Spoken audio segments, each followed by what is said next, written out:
ತಂದೆಯೇ, ನಾವೆಲ್ಲರೂ ನಿನ್ನ ಮುಂದೆ ಶಿರವಾಗಿ ನಮ್ಮನ್ನು ನಾವು ಸಮರ್ಪಿಸಿ ಏಕಾಗ್ರತೆಯಿಂದ ಒಂದು ಒಳ್ಳೆಯ ಮನಸ್ಸನ್ನು ನೀನು ಕೊಟ್ಟಿದ್ದಕ್ಕಾಗಿ ನಿನ್ನನ್ನು ವಂದಿಸುತ್ತೇವೆ. ನಮ್ಮ ಕರ್ತನಾದ ಯೇಸುವೆ ನಿನ್ನ ಹೆಸರಿನಲ್ಲಿ ಬೇಡಿಕೊಂಡಿದ್ದೇವೆ, ಆಮೆನ್.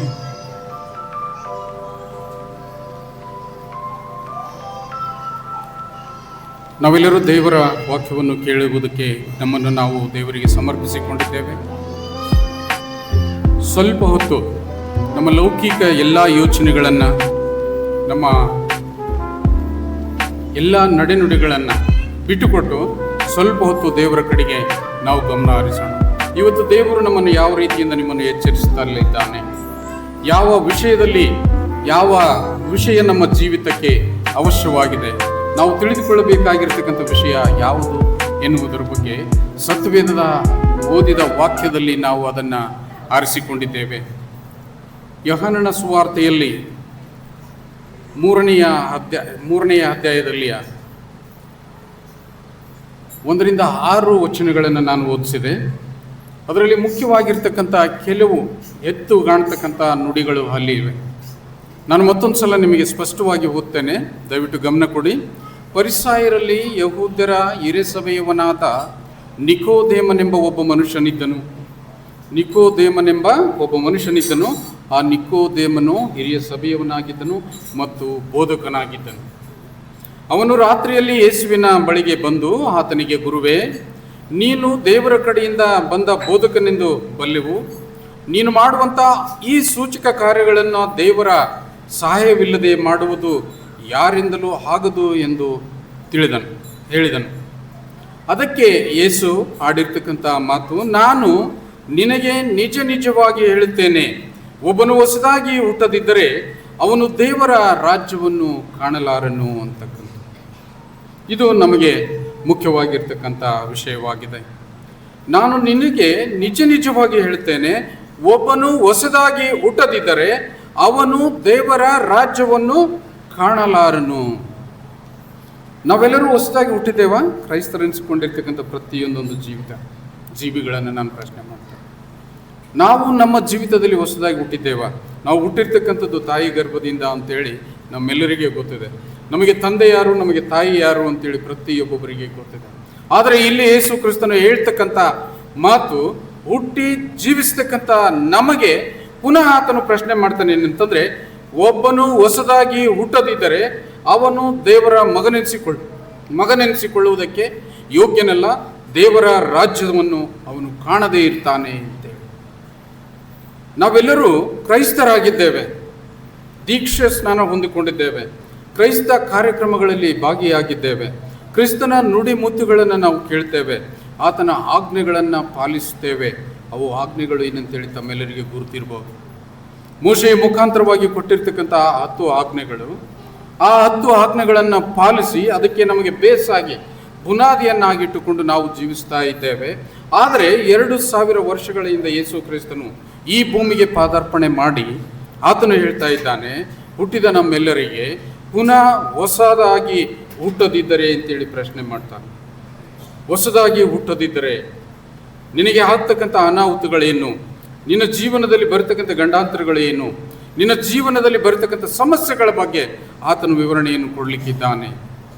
ಇಲ್ಲಿ ನಾವು ದಶಾಜ್ಞೆಗಳನ್ನು ಪಾಲಿಸಿದ್ದಲ್ಲದೆ ಮತ್ತು ನಾವು ಸಾಮಾಜಿಕವಾಗಿ ಸಭೆಗಾಗಿ ಇನ್ನೂ ಕೆಲವು ಆಜ್ಞೆಗಳನ್ನು ಪಾಲಿಸಬೇಕಾಗಿದೆ. ಅದು ಕೂಡ ದೈವತ್ವವಾಗಿ ದೇವರಿಂದಲೇ ಬಂದಿರತಕ್ಕಂಥ ಆಜ್ಞೆಗಳಾಗಿವೆ. ಮೊದಲನೇದಾಗಿ ಆತನು ಹೇಳ್ತಾನೆ ಏನಂತಂದರೆ, ನೀನು ಹೊಸದಾಗಿ ಹುಟ್ಟಬೇಕಾಗಿದೆ. ನಾವು ಹೊಸದಾಗಿ ಹುಟ್ಟಬೇಕಾಗಿದೆ. ಯಾವ ರೀತಿಯಿಂದ ಹುಟ್ಟಬೇಕಾಗಿದೆ? ನೀರಿನಿಂದಲೂ ಮತ್ತು ಆತ್ಮನಿಂದಲೂ ಹುಟ್ಟದಿದ್ದರೆ ನೀನು ನಿಜವಾದ ಕ್ರೈಸ್ತನಲ್ಲ ಅಂತ ಹೇಳ್ತದೆ. ನಾವು ನಿಜವಾದ ಕ್ರೈಸ್ತರ? ನಮ್ಮನ್ನು ನಾವು ಪ್ರಶ್ನೆ ಮಾಡಿಕೊಳ್ಳೋಣ. ಈ ಲೋಕದಲ್ಲಿ ಸೈತಾನನು ಯಾವಾಗಲೂ ನಮಗೆ ಅಡ್ಡ ಆಯ್ತಾನೇ ಇರ್ತಾನೆ. ನಾವು ಮಾಡ್ತಕ್ಕಂಥ ಪ್ರತಿಯೊಂದೊಂದು ಯೋಚನೆಗೆ ಆತನು ಒಂದು ಕೊಂಕು ನುಡಿಗಳನ್ನು ಆತನು ನಮಗೆ ಬೋಧಿಸ್ತಾನೆ ಇರ್ತಾನೆ. ಮಗನೇ, ನೀನು ಈ ರೀತಿಯಿಂದ ಯಾಕೆ ಮಾಡ್ತಾ ಇದ್ದೀಯಾ? ಮಗನೇ, ನೀನು ಆಲಯಕ್ಕೆ ಯಾಕೆ ಹೋಗ್ತಾ ಇದ್ದೀಯಾ? ಆಲಯದಲ್ಲಿ ಕುಳಿತರೂ ಕೂಡ ನಮ್ಮ ಏಕಾಗ್ರತೆ ನಮಗಿರದೆ, ನಮ್ಮ ಯೋಚನೆಗಳೆಲ್ಲ ನಮ್ಮನ್ನು ಲೌಕಿಕವಾಗಿ ಯೋಚನೆಯಲ್ಲಿ ನಾವು ತೊಡಗಿರುತ್ತೇವೆ. ಒಂದೊಂದು ಸಲ ನಾನು ಪ್ರಶ್ನೆ ಮಾಡ್ತೇನೆ, ಯಾವುದರ ವಿಷಯವಾಗಿ ನಾವು ಮಾತನಾಡ್ತಾ ಇದ್ದೇವೆ ಅಂತೇಳಿ ಪ್ರಶ್ನೆ ಮಾಡಿದರೆ ನಮಗೆ ಉತ್ತರನೇ ಇಲ್ಲ. ನಾವು ಆಡ್ತಕ್ಕಂಥ ಮಾತು ನಿಮಗೆ ಕೇಳಿಸದೇ ಇರ್ತದೆ. ಅಂಥ ಒಂದು ಪರಿಸ್ಥಿತಿಯಲ್ಲಿ ನಾವು ಜೀವಿಸುವಾಗ ಒಬ್ಬ ಬೋಧಕನಾಗಿರ್ತಕ್ಕಂಥ ನಿಕೋದೇಮನ ಯೇಸುವನ್ನು ಪ್ರಶ್ನೆ ಮಾಡಿದಾಗ ಯೇಸು ಕೊಡ್ತಕ್ಕಂಥ ಆ ಉತ್ತರ ಏನಂತಂದರೆ, ನೀನು ಹೊಸದಾಗಿ ಹುಟ್ಟಬೇಕಾಗಿದೆ. ಅದಕ್ಕೆ ಕೊಂಕು ಮಾತನಾಗಿ ಆತನು ಕೇಳ್ತಾನೆ, ಈ ಮುದುಕ ವಯಸ್ಸಿನಲ್ಲಿ, ಈ ವಯಸ್ಸಾದವರೆಲ್ಲರೂ ನಾವು ಪುನಃ ತಾಯಿ ಗರ್ಭವನ್ನು ಸೇರಬಹುದೇ? ಇದು ಪ್ರಶ್ನೆ ಆತನು ಕೂಡ ಒಬ್ಬ ಹಿರಿಸಭೆಯವನು, ಆತನು ಕೂಡ ಅಲ್ಪ ಸ್ವಲ್ಪ ಜನರಿಗೆ ಪ್ರಬೋಧನೆ ಮಾಡ್ತಕ್ಕಂಥವನು. ಯೇಸು ಸ್ವಾಮಿ ನೇರವಾಗಿ ಬಂದಾಗ ಆತನ ಅಲ್ಲಿ ಮಾತನಾಡ್ತಾನೆ, ನಾವು ಪುನಃ ತಾಯಿ ಗರ್ಭವನ್ನು ಸೇರ್ಲಿಕ್ಕೆ ಆದೀತೆ ಅಲ್ಲ ಹುಚ್ಚ, ಅದು ಆ ರೀತಿಯಿಂದ ನಾನು ಹೇಳಿದ್ದಲ್ಲ. ನೀನು ಆತ್ಮನಿಂದ ಹುಟ್ಟಬೇಕಾಗಿದೆ, ನೀನು ಹೊಸದಾಗಿ ಹುಟ್ಟಬೇಕಾಗಿದೆ, ನೀನು ಪರಿವರ್ತನೆ ಜೀವಿತವನ್ನು ನೀನು ನಡೆಯಬೇಕಾಗಿದೆ ಅಂತೇಳಿ ಆತನು ಹೇಳ್ತಾನೆ. ಯಾಕಂತಂದರೆ ಕ್ರೈಸ್ತರಿಗೆ ಮೊದಲನೇದಾಗಿ ನಾವು ದೀಕ್ಷಾ ಸ್ನಾನದ ಮುಖಾಂತರವಾಗಿ ನೀರಿನಿಂದ ನಿಮಗೆ ದೀಕ್ಷಾ ಸ್ನಾನವನ್ನು ಮಾಡುತ್ತೇವೆ. ಅದು ನೀರಿನಿಂದ ಹುಟ್ಟಿದ ಪ್ರಕಾರವೇ. ಯಾಕಂತಂದರೆ ನಿಮ್ಮನ್ನು ವಾಕ್ಯದಿಂದ ಬಲಪಡಿಸಿ, ಸತ್ಯವೇದದಲ್ಲಿ ಸ್ಥಿರಪಡಿಸಿ, ದೇವರ ವಾಕ್ಯಗಳನ್ನು, ನೀತಿ ನೇಮಗಳನ್ನು ನಿಮಗೆ ಬೋಧಿಸಿ, ಆ ನಂತರ ಆ ಒಂದು ನೀರಿನ ಮುಖಾಂತರವಾಗಿ ನಿಮಗೆ ಹೊಸ ಜೀವಿತವನ್ನು ನಾವು ಕೊಡ್ತೇವೆ. ಅನೇಕ ಜನರು ಇಲ್ಲಿ ಕುಳಿತಿರ್ತಕ್ಕಂಥವರು ಪ್ರತಿಯೊಬ್ಬೊಬ್ಬರು ದೀಕ್ಷಾ ಸ್ನಾನವನ್ನು ನೀವು ಹೊಂದಿದ್ದೀರಿ. ದೀಕ್ಷದಲ್ಲಿ ಇರತಕ್ಕಂಥ ಅರ್ಥವನ್ನು ನೀವು ಅರ್ಥೈಸಿದ್ದೀರಿ. ನೀವು ಹೊಸ ಜೀವನಕ್ಕೆ ಪರಿವರ್ತನೆ ಆಗಿದ್ದೀರಾ? ಅದು ಒಂದು ಪ್ರಶ್ನೆಯಾಗಿದೆ. ನೀವು ಯಾರಿಗೆ ಹೇಳಬೇಕಾದ ಅವಶ್ಯಕತೆ ಇಲ್ಲ ಪ್ರಿಯರೇ. ನಾವು ತಿಳಿದುಕೊಳ್ಳಬೇಕು, ನಮ್ಮ ಜೀವಿತ ಹೊಸದಾಗಿ ಹುಟ್ಟಿದೆಯಾ ಅಂತೇಳಿ. ನಮ್ಮ ಜೀವಿತ ಹೊಸದಾಗಿ ಹುಟ್ಟಿದೆಯಾ? ನಾವು ಹಳೆಯ ಕರ್ಮಾದಿಗಳನ್ನು ಬಿಟ್ಟು ನಾವು ಹೊಸ ಜೀವನಕ್ಕೆ ಅನುವು ಮಾಡಿಕೊಂಡಿದ್ದೇವ ನಮ್ಮ ಜೀವನವನ್ನು ಅನ್ನತಕ್ಕಂಥ ಪ್ರಶ್ನೆಯಲ್ಲಿ ನಾವಿರುವಾಗ, ನಾನು ನೀನು ಪ್ರಾರ್ಥನಾ ಮುಖಾಂತರವಾಗಿ ಏಕಾಗ್ರತೆಯಲ್ಲಿ ದೇವರ ಪ್ರಶ್ನೆಗೆ ಉತ್ತರ ಕೊಡ್ತಕ್ಕಂಥವರಾಗಬೇಕು ಅಂತೇಳಿ ನಾನು ನಿಮ್ಮನ್ನು ಬಲಪಡಿಸ್ತಾ ಇದ್ದೇನೆ, ಪ್ರಬೋಧಿಸ್ತಾ ಇದ್ದೇನೆ.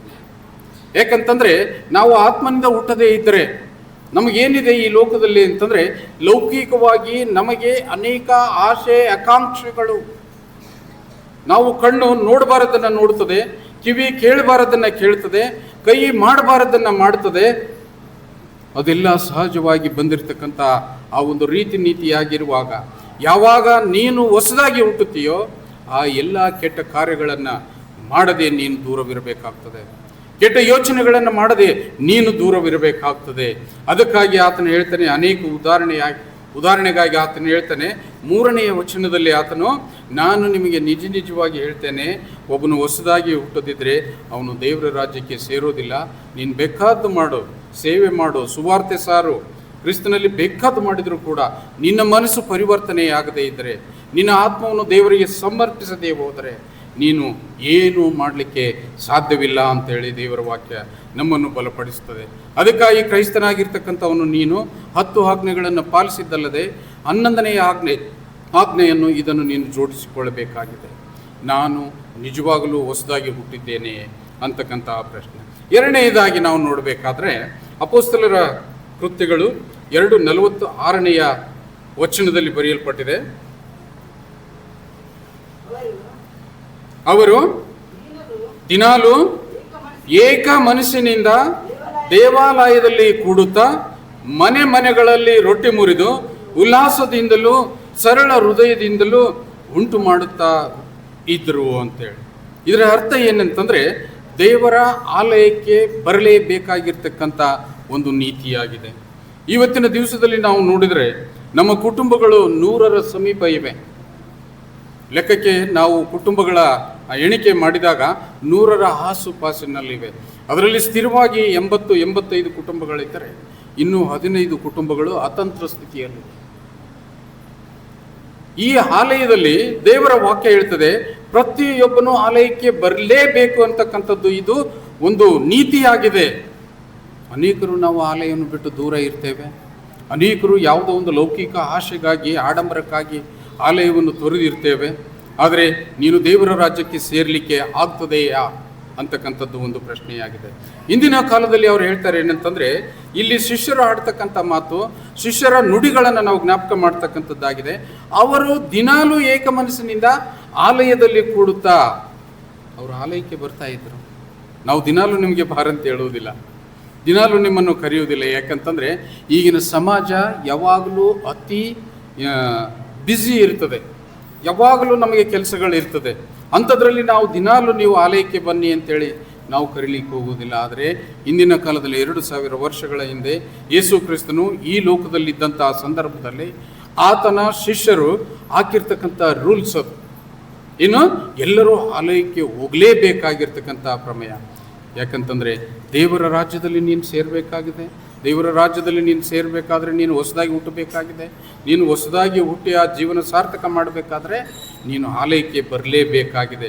ಕೆಲವು ವಾಕ್ಯಗಳು ಅದಕ್ಕೆ ಪುಷ್ಟಿ ಕೊಡ್ತವೆ ಅಂತಂದರೆ ಅಪೊಸ್ತಲರ ಕೃತ್ಯ 2:42ರಲ್ಲಿ ಇವರು ಅಪೊಸ್ತಲರ ಬೋಧನೆಗಳನ್ನು ಕೇಳುವುದರಲ್ಲಿಯೂ ಸಹೋದರರ ಅನ್ಯೋನ್ಯತೆಯಲ್ಲಿಯೂ ರೊಟ್ಟಿ ಮುರಿಯುವುದರಲ್ಲಿಯೂ ಪ್ರಾರ್ಥನೆಯಲ್ಲಿಯೂ ನಿರತರಾಗಿರ್ತಾ ಇದ್ರು. ಇವ್ಯಾವುಗಳನ್ನು ನಾವು ಮಾಡೋದಿಲ್ಲ. ಅಲ್ಲಿ ಏನು ಮಾಡ್ತಿದ್ರು ಅಂತಂದರೆ ಅಪೊಸ್ತಲರು ಅಂತಂದರೆ ದೇವರಿಂದ ಕಳಿಸಲ್ಪಟ್ಟಿರ್ತಕ್ಕಂಥವರು, ದೇವರ ವಾಕ್ಯವನ್ನು ನಿಮಗೆ ಹೇಳುವುದಕ್ಕೆ ಬಂದಿರತಕ್ಕಂಥವ್ರು. ಅವರೆಲ್ಲರೂ ಏನು ಮಾಡ್ತಿದ್ರು ಅಂತಂದರೆ ಯಾವಾಗಲೂ ಬೋಧನೆ ಮಾಡುವುದರಲ್ಲಿಯೂ, ಇನ್ನೂ ಕೆಲವರು ಕೇಳುವುದರಲ್ಲಿಯೂ, ಮತ್ತು ಸಹೋದರರ ಅನ್ಯೋನ್ಯತೆಯಲ್ಲಿ ನಾನು ಅದನ್ನು ಹೆಚ್ಚು ಒತ್ತಾಗಿ ಹೇಳ್ತೇನೆ. ಸಹೋದರರು ನಾವೆಲ್ಲರೂ ನೆರೆಹೊರೆಯವರು, ನಾವೆಲ್ಲರೂ ಒಂದೇ ಸಮಾಜಕ್ಕೆ ಸೇರಿದವರು, ನಾವೆಲ್ಲರೂ ಒಂದೇ ಕೇರಿಯಲ್ಲಿ ಒಂದೇ ಓಣಿಯಲ್ಲಿ ಜೀವಿಸ್ತಕ್ಕಂಥವರಾಗಿದ್ದೀವಲ್ಲ, ಅದಕ್ಕೆ ನಾವು ಎಷ್ಟು ಪುಷ್ಟಿ ಕೊಡ್ತೇವೆ, ನಮ್ಮ ವಿಚಾರಗಳು ಏನಿವೆ ಅಂತೇಳಿ ನಾವು ತಿಳಿದುಕೊಳ್ಳಬೇಕಾಗಿದೆ. ಅದಕ್ಕಾಗಿ ಸತ್ಯವೇದ ನಮ್ಮನ್ನು ಆ ವಾಕ್ಯದಲ್ಲಿ ಆ ಒಂದು ನಿಟ್ಟಿನಲ್ಲಿ ಬಲಪಡಿಸುತ್ತದೆ. ಏನಂತಂದರೆ ಇವರು ಅಪೊಸ್ತಲರು ಬೋಧನೆಯನ್ನು ಕೇಳುವುದರಲ್ಲಿಯೂ ಸಹೋದರರ ಅನ್ಯೋನ್ಯತೆಯಲ್ಲಿಯೂ ರೊಟ್ಟಿ ಮುರಿಯುವುದರಲ್ಲಿಯೂ ಪ್ರಾರ್ಥನೆಯಲ್ಲಿಯೂ ನಿರತರಾಗಿದ್ದರು. ಅದಕ್ಕಾಗಿ ನಾನು ನಿಮಗೆ ಹೇಳ್ತಾ ಇದ್ದೇನೆ ಅಂತಂದರೆ ಈ ಆಲಯ ಅಂತಂದರೆ ಆಲಯಕ್ಕೆ ನಾವು ಆಕರ್ಷಿತರಾಗಿರಬೇಕು. ಆಲಯದಲ್ಲಿ ನಡೀತಕ್ಕಂಥ ನುಡಿಮುತ್ತುಗಳನ್ನು, ದೈವವಾಕ್ಯವನ್ನು ಯಾವಾಗಲೂ ನಾವು ಕೇಳುವ ಮಕ್ಕಳು ನಾವಾಗಿರಬೇಕು. ದೈವವಾಕ್ಯಕ್ಕೆ ಆತುರಿದು ಬರುವಂಥವರಾಗಿರಬೇಕು. ಅದನ್ನೆಲ್ಲ ಬಿಟ್ಕೊಡ್ತೇವೆ ನಾವು. ಬಿಟ್ಕೊಟ್ಟು ನನಗೆ ಹೊಲದಲ್ಲಿ ಕೆಲಸ ಇದೆ, ನನಗೆ ಮನೆಯಲ್ಲಿ ಕೆಲಸ ಇದೆ, ನನ್ನ ಮನೆಯಲ್ಲಿ ನನಗೆ ನೆಂಟರು ಬಂದಿದ್ದಾರೆ, ನಮಗೆ ಬೀಗರು ಬಂದಿದ್ದಾರೆ, ಇಂಥ ಕುಂಟು ನೆವಗಳನ್ನು ಹೇಳಿ ಆಲಯದಿಂದ ದೂರವಿರ್ತಕ್ಕಂಥದ್ದು ನಮ್ಮ ಹವ್ಯಾಸವಾಗಿದೆ ಪ್ರಿಯರೇ. ಅದಕ್ಕಾಗಿ ನಮ್ಮ ಜೀವಿತದಲ್ಲಿ ನಾವು ಯಾವಾಗಲೂ ನೀತಿ ನೇಮ ನಡವಳಿಕೆಗಳನ್ನು ಸುಧಾರಿಸಿಕೊಂಡು ನಡೆಯುವುದಕ್ಕೆ ನಾವು ಯಾವಾಗಲೂ ಪ್ರಯತ್ನ ಪಡಬೇಕಾಗಿದೆ. ಇಲ್ಲಿ ಕೀರ್ತನೆಗಾರನ ಹೇಳ್ತಾನೆ ಏನಂತಂದರೆ 122ನೇ ಕೀರ್ತನದಲ್ಲಿ 1ನೇ ವಚನದಲ್ಲಿ ನೋಡೋಣ, ಒಂದು ವಾಕ್ಯ ಬರೀತದೆ. ಎಷ್ಟು ಅದ್ಭುತವಾಗಿರ್ತಕ್ಕಂಥ ಆ ವಾಕ್ಯ ನಮಗೆ ಯಾವ ರೀತಿಯಿಂದ ಹೊಂದುತ್ತದೆ ನೋಡೋಣ. ಯೆಹೋವನ ಮಂದಿರಕ್ಕೆ ಹೋಗೋಣ ಬಾ ಎಂದು ಜನರು ನನ್ನನ್ನು ಕರೆದಾಗ ನನಗೆ ಸಂತೋಷವಾಯಿತು ಅಂತೇಳಿ ದಾವೀದನು ಹೇಳ್ತಾನೆ. ದೇವರ ಒಂದು ನೀತಿಯನ್ನು ಹೊಂದಿರತಕ್ಕಂಥ ಪ್ರತಿಯೊಬ್ಬೊಬ್ಬರಿಗೆ ನಾನು ಹೇಳ್ತೇನೆ, ಆ ದಾವೀದನು ಎಷ್ಟು ಸಂತೋಷವಾಗ್ತದೆ. ನಡೀರಪ್ಪ ಆಲಯಕ್ಕೆ ಹೋಗೋಣ ಅಂತೇಳಿ ಕರೆದ್ರೆ, ನಡೀರಿ ನಾವು ಆರಾಧನೆಗೆ ಹೋಗೋಣ ಅಂತೇಳಿ ಕರೆದ್ರೆ, ನಾವು ನಮ್ಮ ಜೀವಿತದಲ್ಲಿ ನಿಮ್ಮನ್ನು ನೀವು ಪ್ರಶ್ನೆ ಮಾಡಿಕೊಳ್ಳ್ರಿ, ನಾನು ಬರುವಾಗ ಯಾರನ್ನಾದರೂ ಆಲಯಕ್ಕೆ ನಾನು ಕರೆದುಕೊಂಡು ಬಂದಿದ್ದೇನಾ? ಒಂದೊಂದು ಸಲ ನಾವು ಮನೆಯಲ್ಲಿ ಯೋಜನೆ ಮಾಡ್ತೇವೆ, ನಾನು ಹೋಗ್ತೇನೆ ಆಲಯಕ್ಕೆ, ಹೊಲದಲ್ಲಿ ಎತ್ತೀವಿ, ನೀನು ಹೋಗು, ಹೊಲ ಕಡೆ ಹೋಗು, ನಾನು ಬರ್ತೇನೆ. ಇಲ್ಲ, ನೀನು ಸದಿ ತೆಗಿಲಿಕ್ಕೆ ಹೋಗು, ನಾನು ಹೋಗಿ ಬರ್ತೇನೆ, ನಾನು ಒಬ್ಬನು ಹೋದ್ರೆ ಸಾಕು ಅಂತ ಹೇಳಿರ್ತೀವಲ್ಲ. ನಾವು ನಮ್ಮ ವಿಚಾರಗಳು ನೋಡ್ರಿ, ದೈವತ್ವದಲ್ಲಿ ಎಷ್ಟು ಸ್ಥಿರವಾಗಿ ನಾವು ನಿಂತುಕೊಂಡಿದ್ದೇವೆ ಅನ್ನುವುದರ ಬಗ್ಗೆ ನಾವು ಯೋಚನೆ ಮಾಡಬೇಕು. ಅನೇಕರು ಕಲಿತಾರೆ ಏನಂತಂದರೆ ನಡಿ ಆಲಯಕ್ಕೆ ಹೋಗೋಣ ಅಂತೇಳಿ. ನಮ್ಮ ಜೀವಿತದಲ್ಲಿ ಇನ್ನೂ ಅಂದಿಲ್ಲ. ನಾನು ಅದಕ್ಕಾಗಿ ಈ ವಾಕ್ಯವನ್ನು ನಾನು ಜ್ಞಾಪಕ ಮಾಡ್ತಾ ಇದ್ದೇನೆ. ನಾವು ನಮ್ಮ ಮನೆಯವರಿಗೆ ಅನ್ನಲಿಲ್ಲ, ನಮ್ಮ ಜೊತೆಯಲ್ಲಿರ್ತಕ್ಕಂಥವ್ರಿಗೆ ಹೇಳಿಲ್ಲ, ನಮ್ಮ ಸಹೋದರಿಗೆ ಹೇಳಿಲ್ಲ, ನಡಿ ಹೋಗೋಣ, ಪ್ರೇಯರ್ಗೆ ಹೋಗೋಣ ಅಂತೇಳಿ ನಾವು ಯಾರು ಇನ್ನೂ ತನಕ ಅಂದಿಲ್ಲ. ನಮ್ಮ ಪಾಡಿಗೆ ನಾವು ಬರ್ತಾ ಇದ್ದೇವೆ, ಅದನ್ನು ನಾವು ಗ್ರೇಟ್ ಅಂತೇಳಿ ಇವತ್ತು ನಾವು ಪರಿಗಣಿಸಬೇಕಾಗಿದೆ. ಆದರೆ ಒಂದೊಂದು ಸಲ ಏನಂತಂದರೆ ಬೇರೆದಕ್ಕೆ ಯಾವುದಕ್ಕಾದ್ರೂ ಹೋಗೋಣ ಅಂತಂದಾಗ, ನಡಿ ನಾವು ಯಾದಗಿರಿಗೆ ಹೋಗೋದಾದಂತಂತೇಳಿ ನಾವು ಒಬ್ಬನ ಕರ್ಕೊಂಡು ಹೋಗಿಬಿಡ್ತೇವೆ. ಅವನ ಆಲಯಕ್ಕೆ ರೆಡಿಯಾಗಿರ್ತಾನೆ ಅಂತ ಸಂದರ್ಭದಲ್ಲಿ ಅವನನ್ನು ಆ ಕಡೆ ಕರ್ಕೊಂಡು ಹೋಗಿಬಿಡ್ತೇವೆ. ಇನ್ನೂ ಕೆಲವರಿಗೆ ಸಂತೋಷ ಇದೆ, ಬೇರೆ ಬೇರೆ ಅರ್ಥದಲ್ಲಿ ಅವರು ನಿನ್ನನ್ನು ಆಹ್ವಾನ ಕೊಟ್ಟಾಗ, ಔತಣ ಕೊಂಡಿದ್ದೇವೆ ನಡೀರಿ ಅಂತಂದಾಗ ನಮಗೆ ಸಂತೋಷವಾಗ್ತದೆ. ಇಲ್ಲ ಅಂತಂದರೆ ಇನ್ನೂ ಕೆಲವು ಕೆಟ್ಟ ನಡವಳಿಕೆಗಳಿಗೆ, ಇವತ್ತು ಹೋಗೋಣ ಅಲ್ಲಿ ಕ್ರಿಕೆಟ್ ಇದೆ, ಇವತ್ತು ಹೋಗೋಣ ಅಲ್ಲಿ ಪಾರ್ಟಿ ಇದೆ, ಈ ರೀತಿಯಿಂದ ಕರೆದಾಗ ಕರೆಸಿಕೊಳ್ತಕ್ಕಂಥವ್ನಿಗೆ ಏನಾಗ್ತದೆ ಅಂತಂದರೆ ಖುಷಿ ಆಗಿಬಿಡ್ತದೆ. ಅಲ್ಲಿ ಪಾರ್ಟಿ ಇದೆ, ನಾವು ಹೋಗೋಣ ಅಂತೇಳಿ, ಅಲ್ಲಿ ಮೋಜು ಮಸ್ತಿ ಇದೆ, ನಾವು ಹೋಗೋಣ ಅಂತೇಳಿ. ಯಾಕಂತಂದರೆ ಇವತ್ತಿನ ದಿವಸದಲ್ಲಿ ದಾವೀದನು ದೊಡ್ಡ ಮಹಾರಾಜನು, ಅವನಿಗೆ ಯಾವುದೂ ಕಡಿಮೆ ಇರಲಿಲ್ಲ. ನಮ್ಮ ಇತಿಹಾಸದಲ್ಲಿ ಅವನಿಗೆ ಇರ್ತಕ್ಕಂಥ ಗೌರವ, ಆತನು ಹೇಳಿರ್ತಕ್ಕಂಥ ನುಡಿಮುತ್ತುಗಳನ್ನು ನಮ್ಮ ಜೀವನದಲ್ಲಿ ಇವತ್ತು ನಾವು ಅಳವಡಿಸಿಕೊಂಡಿದ್ದೀಯಾದರೆ ನಿಜಕ್ಕೂ ನಾವು ರಾಜರಾಗಿ ಬಾಳಲಿಕ್ಕೆ ಸಾಧ್ಯವಾಗ್ತದೆ. ಇಲ್ಲ ಅದನ್ನೆಲ್ಲ ನಾವು ಮರೆತು ಬಿಡ್ತೇವೆ. ಇಲ್ಲ ಯಾದಗಿರಿಗೆ ಹೋಗೋಣ ನಡೆ ಅಂತೀವಿ, ಇಲ್ಲ ಸಂತಿಗೆ ಹೋಗೋಣ ನಡೆ ಅಂತೀವಿ, ಇಲ್ಲ ನಾವು ಎತ್ತು ತರೋದಾದ ನಡೆ ಅಂತೀವಿ. ಈ ರೀತಿ ಅಂತಂದಾಗ ನಮಗೆ ಸಂತೋಷವಾಗ್ತದೆ. ಆರಾಧನೆಯನ್ನು ಬಿಟ್ಟು, ದೇವರ ಧ್ಯಾನವನ್ನು ಬಿಟ್ಟು ನೀವು ಆ ರೀತಿಯಿಂದ ಹೋಗ್ತಕ್ಕಂಥದ್ದು ಎಷ್ಟು ಸಮಂಜಸ. ಈ ದೇವರ ವಾಕ್ಯ ನಮಗೆ ನಮ್ಮ ಜೀವಿತದಲ್ಲಿ ಎಚ್ಚರಿಸ್ತಾ ಇದೆ ಪ್ರಿಯರೇ, ಎಚ್ಚರಿಸ್ತಾ ಇದೆ. ಅದಕ್ಕಾಗಿ ಯಾವಾಗಲೂ ನಾವೇನಂತಂದರೆ ಆಲಯಕ್ಕಾಗಿ ಸಂತೋಷ ಪಡ್ತಕ್ಕಂಥ ರೀತಿಯಲ್ಲಿ ನಮ್ಮ ಜೀವಿತವಾಗಿರಬೇಕು ಅಂತೇಳಿ ನಾನು ಹೇಳಲಿಕ್ಕಿದ್ದೇನೆ. ಕೀರ್ತನೆ 26ರಲ್ಲಿ ಒಂದು ವಾಕ್ಯ ಬರೆದಿದೆ. ಕೀರ್ತನೆ 26ರಲ್ಲಿ 8ನೇ ಅಧ್ಯಾಯದಲ್ಲಿ, ಯೆಹೋವನೇ, ನಿನ್ನ ನಿವಾಸವು ನನಗೆ ಎಷ್ಟೋ ಪ್ರಿಯ, ನಿನ್ನ ಪ್ರಭಾವ ಸ್ಥಾನವು ನನಗೆ ಇಷ್ಟ. ಇವು ನಿಮ್ಮ ಜೀವಿತದಲ್ಲಿ ಬರಬೇಕು. ಯೆಹೋವನ ನಿವಾಸ ಯಾವುದಾಗಿದೆ? ಇದೇ ಆಲಯವಾಗಿದೆ. ಒಂದೊಂದು ಸಲ ನಾನು ಅನೇಕ ವಿಷಯಗಳನ್ನು ಕೇಳ್ತೇನೆ. ಅಮ್ಮ ನಡೀರಿ ಚರ್ಚ್ಗೆ ಹೋಗೋಣ ಅಂತಂದಾಗ ಕೆಲವರು ಮಾತನಾಡ್ತಾರೆ ಏನಂತಂದರೆ, ಇಲ್ಲ ನಾವು ಎಲ್ಲಿರ್ತೇವೆ ಅಲ್ಲೇ ಚರ್ಚ್, ನಾವು ಇಲ್ಲಿಂದನೇ ಕೈ ಮುಗಿದು ಬಿಡ್ತೇವೆ ಸರ್, ಸ್ವಲ್ಪ ಹೋಗ್ರಿ ನಮ್ಗೆ ಕೆಲಸ ಇವೆ ಅಂತ ಹೇಳ್ತೀವಿ. ನಾವು ಸಹಜವಾಗಿ ನಮ್ಮ ಜೀವಿತದಲ್ಲಿ ಬರ್ತಕ್ಕಂಥ ತೊಡಕುಗಳು ಇವು. ಅದಕ್ಕಾಗಿ ನಾವು ಯೋಚನೆ ಮಾಡಬೇಕು. ಅಮ್ಮ ನೀನು ಮನೆಯಲ್ಲಿ ಕುಂತು ದೇವರಿಗೆ ಕೈ ಮುಗಿದ್ರೆ ಅದು ಸಲ್ಲೋದಿಲ್ಲ. ನೀನು ಮನೆಯಲ್ಲಿ ಕುಂತು ಒಬ್ಬಕಿನೇ ಜಪ ಮಾಡಿದರೆ ಅದು ಸಲ್ಲೋದಿಲ್ಲ. ಯಾಕಂತಂದರೆ ಒಂದು ಉದಾಹರಣೆ ಹೇಳ್ತದೆ, ಒಂದು ಕಟ್ಟಿಗೆ ಉರುವಲಿಕ್ಕೆ ಸಾಧ್ಯವಿಲ್ಲ. ಒಂದು ಕಟ್ಟಿಗೆ ಉರುತ್ತದೆ, ತೆಗೆದಿಟ್ಟು ನೋಡ್ರಿ, ನೀವು ಅಡುಗೆ ಮಾಡ್ತಿರಲ್ಲ, ಅಡುಗೆ ಮಾಡೋ ಮುಂದಾಗ 3-4 ಕಟ್ಟಿಗೆಗಳನ್ನು ಇಟ್ಟು ನೀವು ಅದನ್ನು ಉರಿಸಿ ಅದರ ಮೇಲೆ ರೊಟ್ಟಿ ಅಥವಾ ಆಹಾರವನ್ನು ಬೇಯಿಸ್ತಾ ಇರ್ತೀರಿ. ಆವಾಗ ಒಂದು ಕಟ್ಟಿಗೆಯನ್ನು ನೀವು ತೆಗೆದಿಡ್ರಿ, ಉರಿತದ, ಅದು ನಿಂತಿರ್ತದೆ ಅಂತೆ.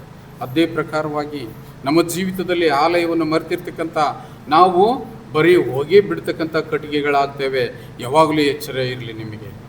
ಯಾಕಂತಂದರೆ ದೇವರು ಯಾವಾಗಲೂ ನಿಮ್ಮ ಆಲಯದಲ್ಲಿ ಬಂದಾಗ ನಿಮ್ಮ ಜೀವಿತಕ್ಕೆ ಬೇಕಾಗಿರ್ತಕ್ಕಂಥ ನೀತಿಗಳನ್ನು ಈ ಆಲಯವು ನಿಮ್ಮನ್ನು ಕಲಿಸುತ್ತದೆ, ನಿಮ್ಮನ್ನು ನೀತಿಯಲ್ಲಿ ಬಲಪಡಿಸುತ್ತದೆ. ಅದಕ್ಕಾಗಿ ಯಾವಾಗಲೂ ನಾವು ದೇವರಿಗೆ ಅಂತಂದರೆ ಆಲಯದಲ್ಲಿ ಹೋಗಿ ಪ್ರಾರ್ಥಿಸ್ತಕ್ಕಂಥದ್ದನ್ನು ನೀವು ಯಾವಾಗಲೂ ನಿಮ್ಮ ನೀತಿ ನಡೆ ನುಡಿಯನ್ನು ಮಾಡಿಕೊಳ್ಳಬೇಕು. ಯಾಕಂತಂದರೆ ದೇವರು ನಮಗೆ ಹೇಳ್ತಕ್ಕಂಥ ಈ ನುಡಿಗಳು, ಈ ವಾಕ್ಯಗಳು, ನೀನು ಹೊಸದಾಗಿ ಹುಟ್ಟಬೇಕಾಗಿದೆ. ಎರಡನೇದಾಗಿ ನೀನು ಆಲಯಕ್ಕೆ ಬರಲೇಬೇಕಾಗಿರ್ತಕ್ಕಂಥ ಪ್ರಮೇಯ ಇದೆ.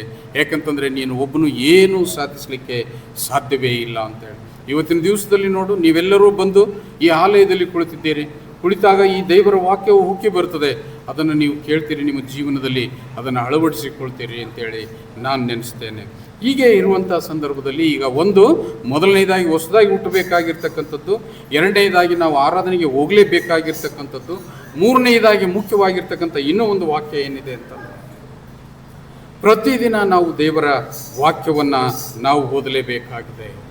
ಪ್ರತಿದಿನವೂ. ಯಾಕಂತಂದರೆ ನಾವು ಮಾಡ್ತಕ್ಕಂಥ ಕೆಲಸಗಳು, ಇವತ್ತಿನ ದಿವಸದಲ್ಲಿ ಮೊಬೈಲ್ಗಳು ಬಂದಿವೆ, ನಮ್ಮ ಸಮಯ ಎಲ್ಲವನ್ನು ನಾವು ವ್ಯರ್ಥ ಮಾಡ್ತಾ ಇವೆ.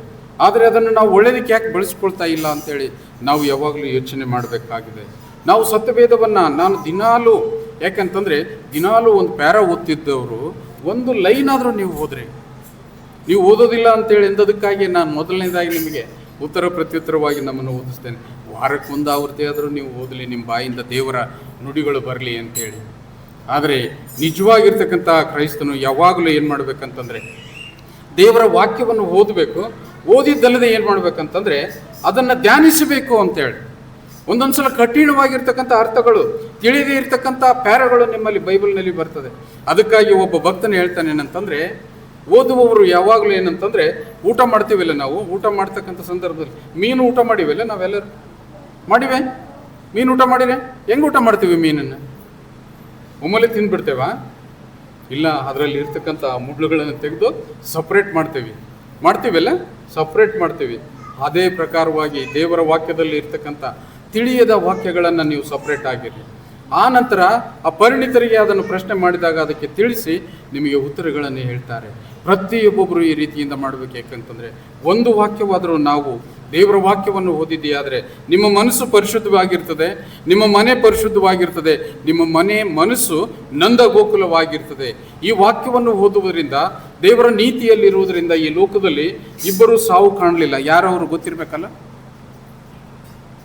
ಈ ಲೋಕದಲ್ಲಿ ನಮ್ಮ ಪ್ರವಾದಿಗಳು ಇಬ್ಬರು ಸಾವನ್ನೇ ಕಾಣಲಿಲ್ಲ. ಅವರು ನೇರವಾಗಿ ಎತ್ತಲ್ಪಟ್ಟರು. ಜ್ಞಾಪಕ ಬರ್ತದೆ, ಹನೋಕ ಮತ್ತು ಎಲಿಯ ಅವರು ಸಾವೇ ಕಾಣಲಿಲ್ಲ. ಯಾಕಂತಂದರೆ ದೇವರ ನೀತಿ, ದೇವರ ವಾಕ್ಯದಲ್ಲಿ ಅವರು ನಿರತರಾಗಿದ್ದರು. ಈ ವಾಕ್ಯ ಓದೋದ್ರಿಂದ ನಮ್ಗೆ ಏನು ಸಿಗ್ತದೆ ಅಂತಕ್ಕಂಥದ್ದು ಬಹಳ ಜನರಿಗೆ ಪ್ರಶ್ನೆ ಇದೆ. ಅದನ್ನು ನಾವು ತಿಳಿದುಕೊಳ್ಬೇಕಾಗಿದೆ. ಯಾಕಂತಂದ್ರೆ ವಾಕ್ಯದಲ್ಲಿ ಕೀರ್ತನೆಗಾರನ ಹೇಳ್ತಾನೆ 103ನೇ ಅಧ್ಯಾಯದಲ್ಲಿ 5ನೇ ವಚನ, ಇವು ಶ್ರೇಷ್ಠ ವರಗಳಿಂದ ನಿನ್ನ ಆಶೆಯನ್ನು ಪೂರ್ತಿಗೊಳಿಸುತ್ತಾನೆ, ಹದ್ದಿಗೆ ಬರುವಂತೆಯೇ ನಿನಗೆ ಯೌವನವನ್ನು ತಿರುಗಿ ಬರಮಾಡುತ್ತಾನೆ. ಈ ವಾಕ್ಯ ಓದೋದ್ರಿಂದಲೇ ಈ ಸತ್ಯವೇದದಲ್ಲಿ ನಿಮಗೆ ಗುರ್ತಿದೆನಾ? ಸತ್ಯವೇದ ಓದಲಿಲ್ಲ ಅಂತಂದ್ರೆ ನಿಮ್ಮ ಆಯುಷ್ಯ ಕಟ್ಟಾಗೋಯ್ತು. ಸತ್ಯವೇದ ಓದಲಿಲ್ಲ ಅಂತಂದ್ರೆ ನಿಮಗೆ ಮುಪ್ಪು ಆವರಿಸಿ ಬಂತು. ಸತ್ಯವೇದದಲ್ಲಿ ವಾಕ್ಯಗಳು ಅಲ್ಲಿ ಬಂಗಾರದ ಗಣಿ ಇದ್ದ ರೀತಿಯಲ್ಲಿ ಇವು ಏನಿವೆ ಅಂತಂದ್ರೆ ನಮ್ಮ ಜೀವಿತಕ್ಕೆ ಉಪಯುಕ್ತವಾಗಿರ್ತಕ್ಕಂಥವುಗಳು. ನೀನು ವಾಕ್ಯ ಓದಿದ್ರೆ ಗೊತ್ತಾಗ್ತದೆ ಏನಂತಂದ್ರೆ ದೇವರು ನಿನಗೆ ಶ್ರೇಷ್ಠವಾಗಿರ್ತಕ್ಕಂಥ ವರಗಳನ್ನು ಕೊಡ್ತಾನೆ. ನಿಮಗೆ ಈ ಲೋಕದಲ್ಲಿ ಯಾರು ಕೊಡದೇ ಇರ್ತಕ್ಕಂಥ ವರಗಳು, ಈ ಲೋಕಕ್ಕೆ ಮೀರಿರ್ತಕ್ಕಂಥ ವರಗಳು, ಆ ಶ್ರೇಷ್ಠ ವರಗಳನ್ನು ಆತನು ನಿಮಗೆ ವರ್ಷದಿಂದ ವರ್ಷಕ್ಕೆ ಆತನು ನಿಮಗೆ ಕೊಡುತ್ತಾ ಬಲಪಡಿಸುತ್ತಲೇ ಬರ್ತಾನೆ. ಹದ್ದಿಗೆ ಬರುವಂತೆಯೇ ನಿನಗೆ ಯೌವನವನ್ನು ತಿರುಗಿ ಬರಮಾಡ್ತಾನೆ. ನಮಗೆ ಗೊತ್ತಿದೆನಾ? ಅನೇಕರು ನಮ್ಮ ಸಭೆಯಲ್ಲಿ ಉದಾಹರಣೆಗಳಿರ್ಬೋದು, ಅನೇಕರು ನಮ್ಮಿಂದ ಅಗಲಿರ್ತಕ್ಕಂಥವ್ರು ಇರ್ಬೋದು, ಆಕಸ್ಮಿಕವಾಗಿ ಸಾವನ್ನಪ್ಪಿದವರು ನಿಮಗೆ ಇರ್ತಕ್ಕಂಥವ್ರು ಇರ್ಬೋದು. ನಿಮಗೆ ಯೋಚನೆ ಬರೋದಿಲ್ಲ, ಭಾಳ ಚಿಕ್ಕ ವಯಸ್ಸಿನಲ್ಲಿ ಈತನ ಮರಣ ಹೊಂದಿದನು ಯಾಕೆ ಅಂತೇಳಿ ಪ್ರಶ್ನೆ ಬರಲಿ.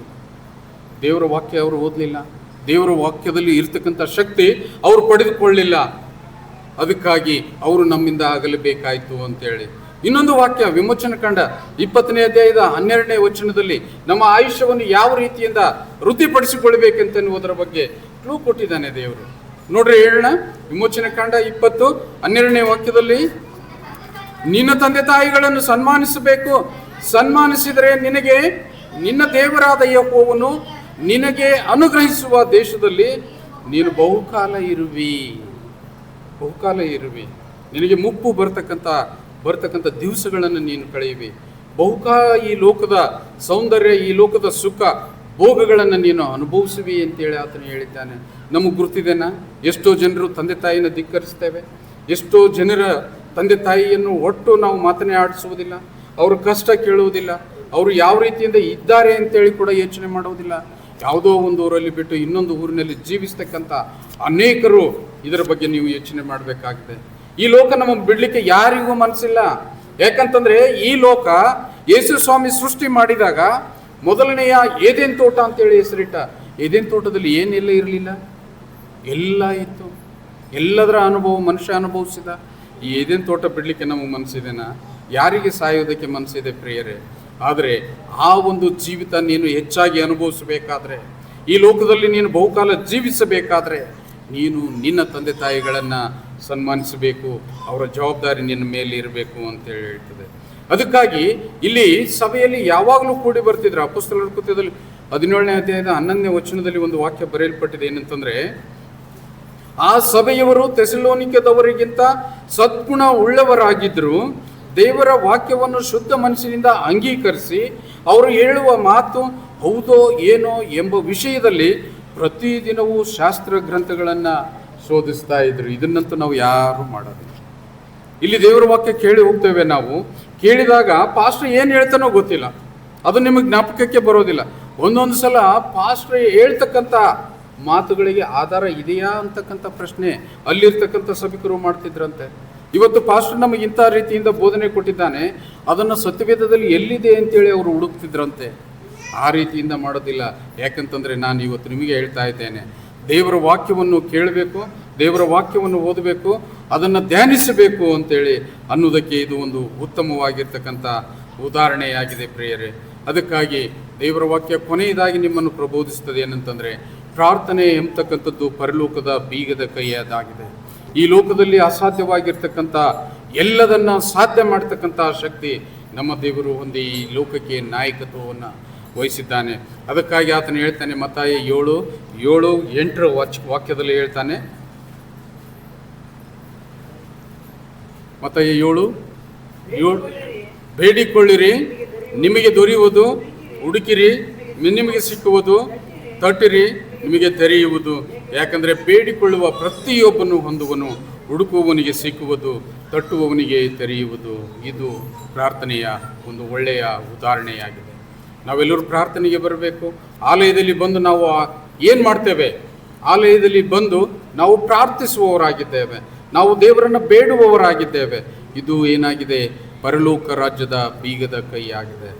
ಈ ಬೀಗದ ಕೈ ಮುಖಾಂತರವಾಗಿ ನಾವು ಪರಲೋಕದ ಸುವರಗಳನ್ನು ತೆಗೆದು ನಾವು ಅನುಭವಿಸಬೇಕಾಗಿದೆ ಪ್ರಿಯರೇ. ಅದಕ್ಕಾಗಿ ನಾವು ಯಾವಾಗಲೂ ಸತ್ಯವೇದ ಓದುವುದರಿಂದ ಹೆಚ್ಚಿನ ಆಯುಷ್ಯವನ್ನು ನಾವು ಪಡೆದುಕೊಳ್ಳುತ್ತೇವೆ. ಸತ್ಯವೇದವನ್ನು ಓದುವುದರಿಂದ ನಾವು ರೋಗದಿಂದ ಮುಕ್ತವಾಗಿರ್ತೇವೆ. ನಾವು ಸತ್ಯವೇದವನ್ನು ಓದುವುದರಿಂದ ಹೆಚ್ಚಿನ ರೀತಿಯಿಂದ ದೇವರಿಗೆ ಕೃತಜ್ಞರಾಗಿರ್ತೇವೆ. ಇದನ್ನೆಲ್ಲ ನಿರೀಕ್ಷಿಸಿದ ನಮ್ಮ ತಂದೆಯಾದ ಯೇಸು ನಿಮ್ಮ ಮೇಲೆ ಕರುಣ ಕಟಾಕ್ಷ ಬಿಟ್ಟು ನಿಮಗೆ ಬರ್ತಕ್ಕಂಥ ಕೇಡು ಗಂಡಾಂತರಗಳಿಂದ ನಿಮ್ಮನ್ನು ಬಯಲು ಮಾಡುತ್ತಾ ಈ ಲೋಕದಲ್ಲಿ ಸದಾ ಸದ್ಗುಣಶೀಲರಾಗಿ ಬಾಳುವುದಕ್ಕೆ ನಮ್ಮನ್ನು ಬಲಪಡಿಸುವವನಾಗಿದ್ದಾನೆ. ದೇವರು ಈ ವಾಕ್ಯವನ್ನು ನಮ್ಮೆಲ್ಲರ ಆತ್ಮೀಯ ಲಾಭಕ್ಕಾಗಿ ಆಶೀರ್ವದಿಸಿ ನಮ್ಮನ್ನು ಇನ್ನೂ ಹೆಚ್ಚಿನ ರೀತಿಯಲ್ಲಿ ಬಲಪಡಿಸುವ ತಂದೆಯಾಗಿದ್ದಾನೆ. ದೇವರು ನಿಮ್ಮನ್ನು